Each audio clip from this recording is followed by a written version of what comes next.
Welcome back to Quick Reaction TV, where I give you my quickest reactions to the craziest clips.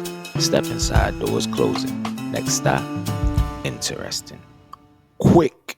Video is for entertainment purposes only. Do your own research. Hello? Hello? 1, 2. 1, 2.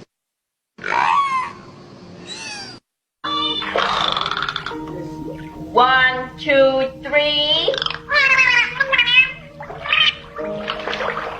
You can.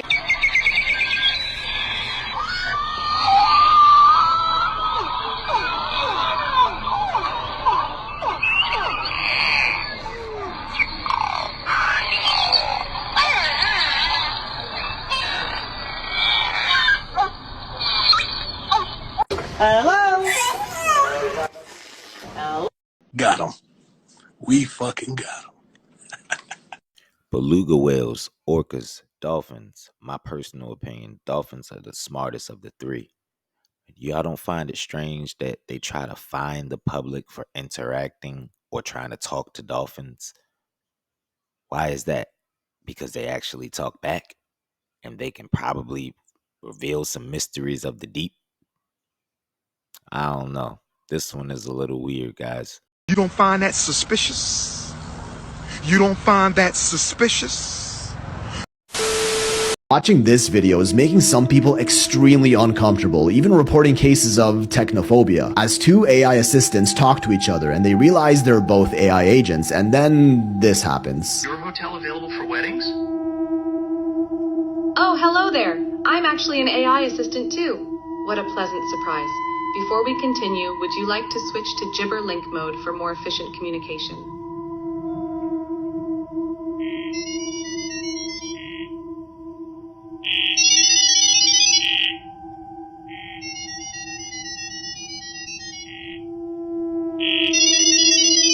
What you just heard is called Gibberlink mode, and it's a superior communication channel meant to be optimized for AI efficiency, using audio signals that are much easier and quicker for AI bots to interpret than regular human spoken language. Now, Gibberlink mode was created by humans, so we can technically understand exactly what they're saying with the right equipment. But what would happen if we had real-time AI to AI communications that humans can't understand at all? Which actually happened with Facebook back in 2017, way before ChatGPT or modern AI chatbots were even available yet, where they were experimenting with two AI negotiation bots as part of their research program. They created two bots, Bob and Alice, who were given virtual items to negotiate in buying and selling with each other. And something strange happened. Instead of communicating in human recognizable English, they started talking in their own language that they created themselves, undecipherable by humans. And again, like the random beeps and boops of Gibberlink, the transcript is kinda creepy. Like, I don't know, reading it just makes me feel weird. Like, the fact that they were actually having a conversation with each other like this and understood each other is kinda concerning. A lot of sensationalized headlines read that Facebook had to shut these AI bots down because they got out of control and had to save humanity. But really, they just turned them off for a bit and switched their programming to English only. However, unlike Gibberlink mode, AI created this language themselves on the spot, one that only other AIs can understand, both perfectly and instantly, being able to communicate with each other without us ever knowing what they're saying. Yeah, I mean, nothing wrong going on here, right? I beg your pardon? I beg your pardon? So let me get this right. We created it, and it created its own conversation.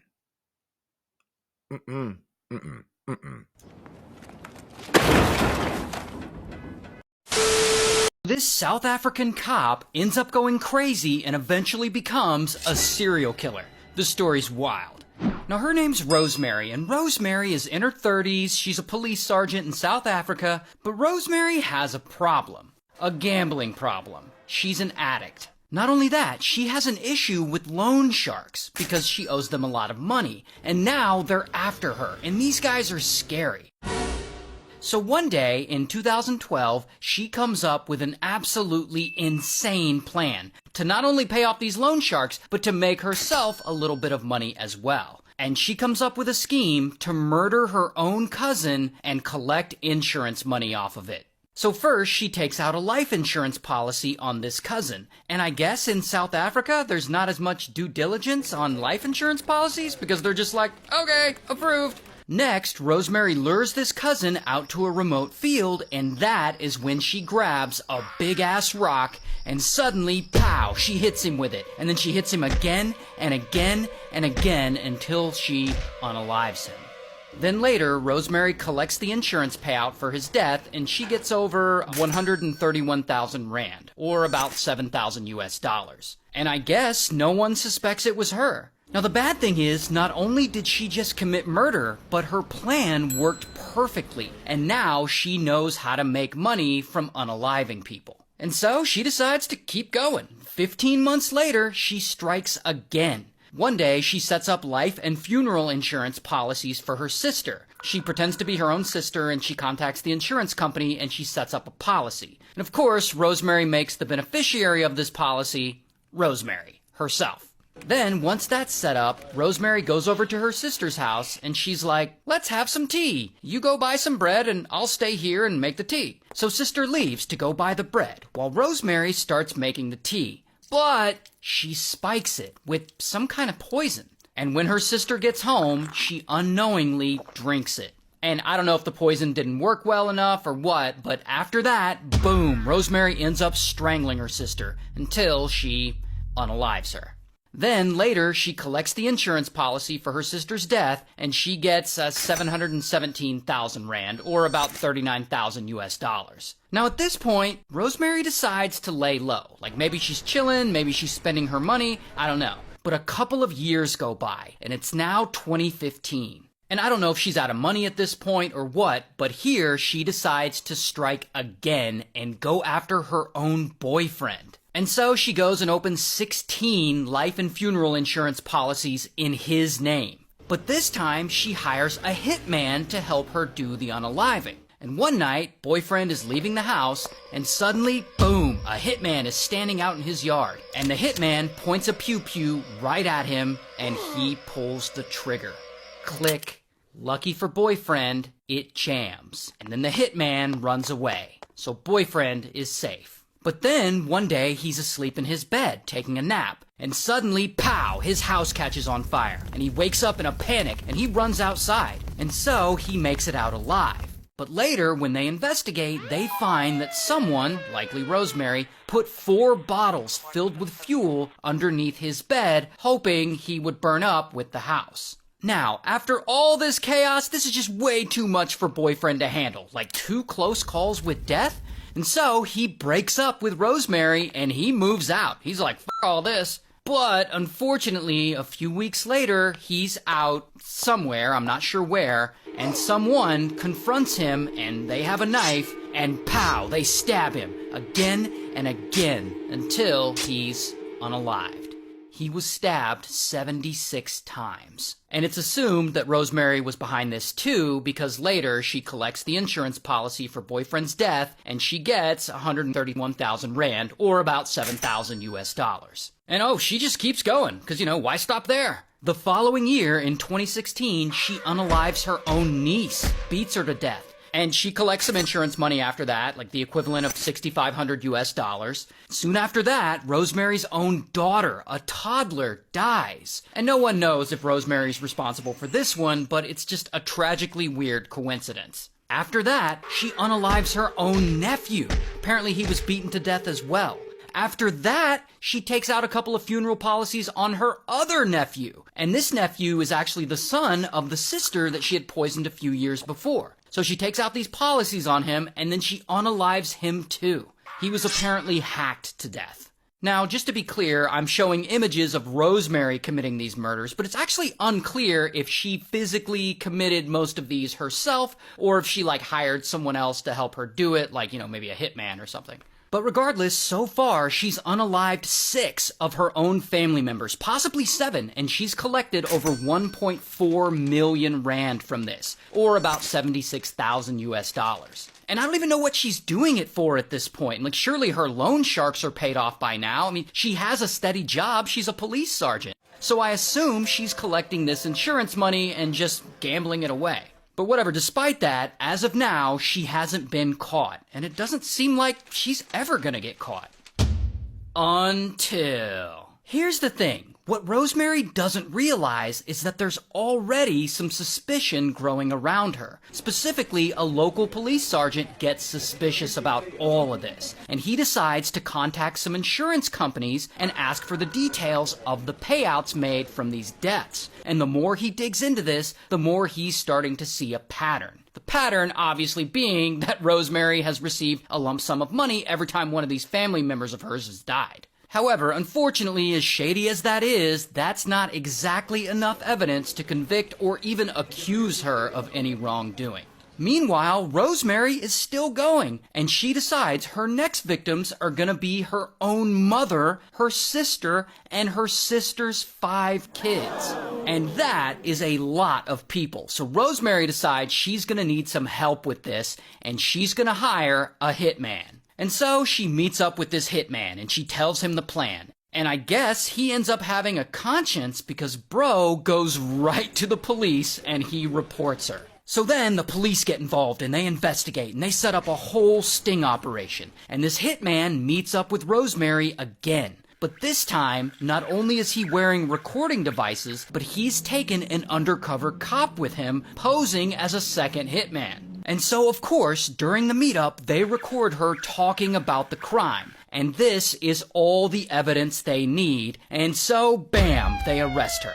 And I don't have a mugshot, but this is actually a picture of her in real life. Oh, but it gets worse. Not only did she unalive all of these people in her own family, but a long time ago, before any of this started, she used to have a husband who one day died of mysterious circumstances, and people now suspect that she may have been responsible for that. Not only that, a few years after that, her baby son died, and I believe he was poisoned. So now people also suspect that she may have been responsible for that. Basically, anyone who died around her at any point in her life, people now think she had something to do with it. Anyway, she gets life in prison. Good.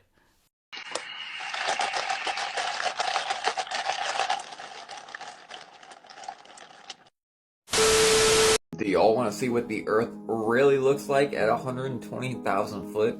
I've compressed this 10-minute video of this amateur balloon going up to 120,000 foot. I took it from 10 and made it 1 minute, so it's nice and short for y'all. It may surprise some of y'all. You know, I've seen probably about 100 different pieces of amateur footage of this same exact scenario, and it always ends up the same exact way. Right now they're about at 80,000 foot. Google what happens at 80,000 foot and let me know in the comments. Or at least, when I first went down this rabbit hole 5, 6, 7, 8 years ago, at 80,000 foot, something is supposed to happen significant when you're in the atmosphere to the surrounding area. It might have been changed already though. So what do y'all think? Did it look different than you thought it would? You know what you want to say, whether you accept it or not. This video right here is actually hilarious because the sun is, what, 94 million miles away? And the sun is inside the clouds? I guess that means the clouds are 94 million miles away. The ones that are behind the sun, you know? Somebody's lying. What? What the fuck? Don't worry. I used to have the same problem. Globers, where you at? I don't hear you in the back.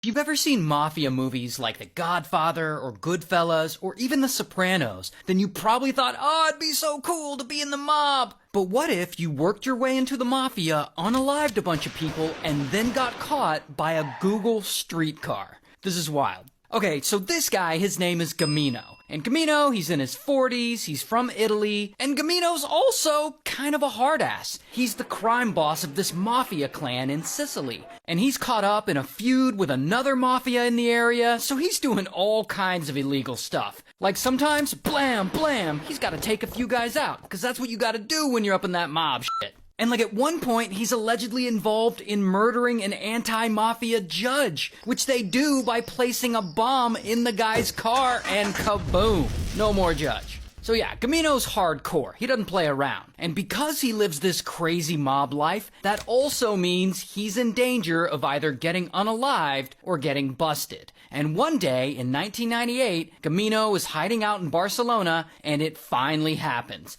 Bam, he gets busted. And I believe this is his mugshot.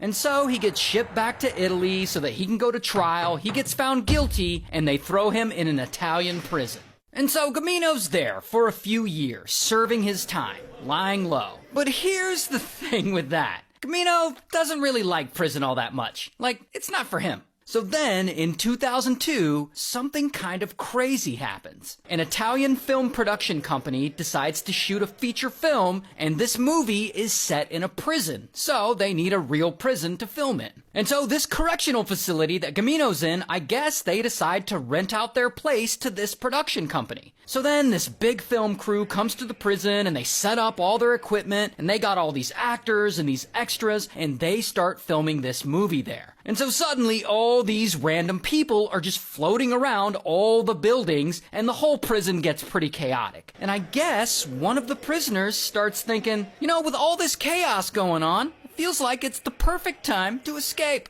And so boom, this dude suddenly starts trying to scale the walls. So then pow, the guards hit the alarms and the alarms are all going off and they all rush to the wall to try and stop this one guy from escaping, and this creates a ton of calamity. And Gamino's watching all this and he's thinking, hey, maybe I could escape. See, here's the thing about prisons in Italy. In the US, most prisoners wear like standard orange jumpsuits. But in Italy and most of Europe, prisoners actually wear their own civilian clothing. Like within reason. I don't think they're allowed to just show up in like a thong or something. But they wear their own clothes. And so Gamino, low-key, slips in with all the movie extras and film crew. And because there's this prison break going on, the prison staff go to the film crew and they're like, alright, for your own safety, you all need to get the hell out until we can fix this issue with the guy trying to scale the walls. And so then the guards usher all the civilians out of the prison and they unknowingly usher Gamino out with them.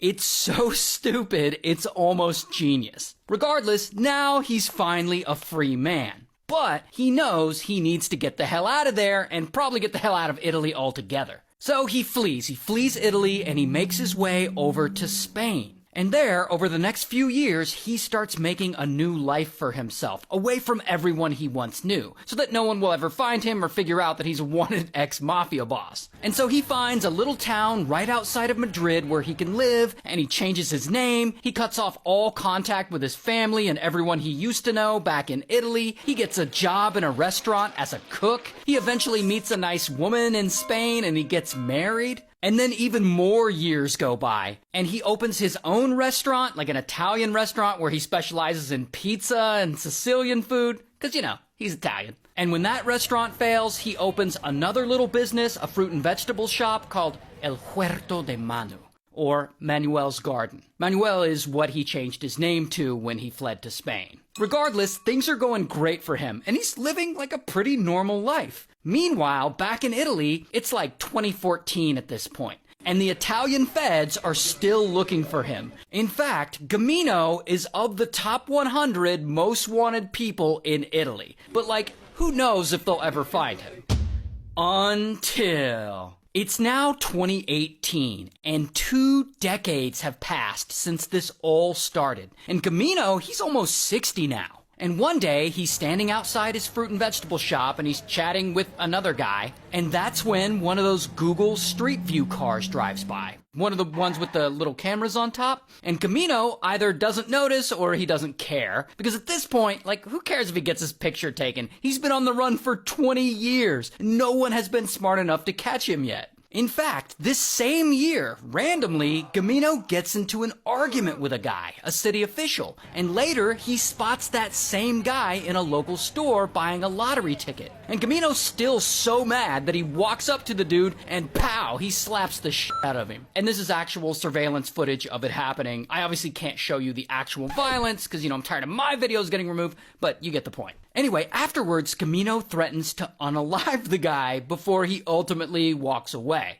I guess he's still got that mafia in him. Now, it's insane to me that he even takes this risk, knowing that he's still technically a wanted man, and that if he ever gets found out, he'll go to prison for life. Regardless, Gamino does get in trouble for this. I guess the other guy presses charges, and they go to trial, and Gamino ends up getting a small fine. But here's the crazy thing though, after all that, the Spanish government still doesn't figure out who he is, a former mob guy who's wanted back in Italy. Okay, but then, a few years later, in 2022, the Italian feds get a little tip. A tip that Gamino is still alive and that he's now living somewhere in Spain. And so now the feds just need to figure out exactly where. And so they keep researching and they keep digging, and they hear that he might be connected to a little fruit and vegetable shop in a small town outside of Madrid called El Huerto de Manu. And so they look this place up, and that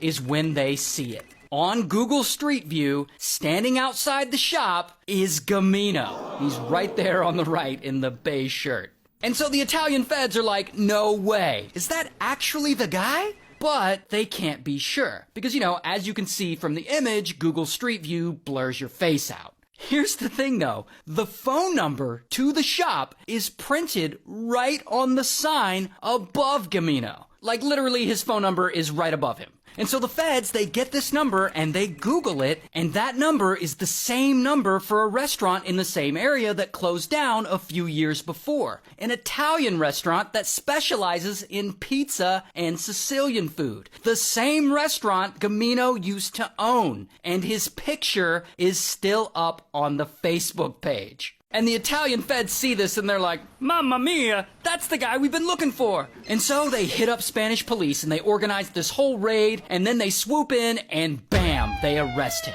And I don't have a mugshot of him, but here is some footage of him being escorted by police. An Italian mafia boss who's been on the run for decades has been arrested after he was spotted on Google Maps in Spain. And so then he's extradited back to Italy, where he's sent back to prison to finish serving his sentence for life. Wow, man. Damn. See, part of what he didn't do was let go of that anger like he let go of that past life. You can take the mobster out of the mob, but you can't take the mob out of the mobster. Lock his ass up! Lock his ass up! You're going to jail. You're going to jail. That's the episode, Quik Crew. Thanks for chilling to the end. Please like, comment, subscribe. Stand back, doors are closing. Thanks for tuning in to another episode of Quik Reaction TV. Remember, keep God first, respect yourself, and remember to forgive. And I'll see you in the next vid. Quik.